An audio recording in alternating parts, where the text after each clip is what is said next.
As dozens of African heads of state attend the African Finance Summit in Paris, new light has been shed on the continent's relations with past colonial power and partners. Senegal-based economist Khadim Bamba Diagne claims that France is looking to retain its control of African economies. I think it is just the Franco-Africa that they want to put back in place, using other arguments, other strategies, and that the African countries, that is the African president, also accept. But I think that the people will never agree with this way of doing things. That we had gone past since the 90s. But unfortunately, France has set up another strategy to thwart China and Turkey. So it is using the presidents as a bypass. The summit, which officially kicks off May 18, will have in attendance leaders of financial institutions such as the AFDB and IMF. I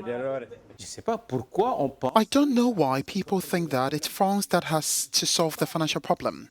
Sometimes it's hard to understand. It's just that people think that it's a culture for African countries, especially French-speaking African countries, to think that they always have the problems and that France always has the solutions.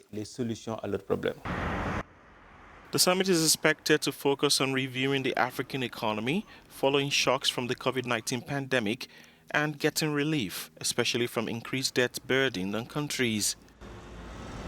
I think that the credit that France grants us comes with conditions. We give you money, and in return, it is our companies that will win the markets, and therefore sometimes with strategies to kill your national private sector, and also to allow the state to be dependent on France.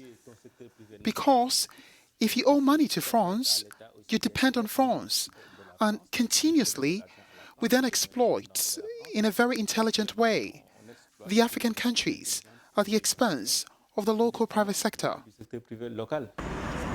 France maintains deep investments in many West and Central African economies more than 60 years after independence.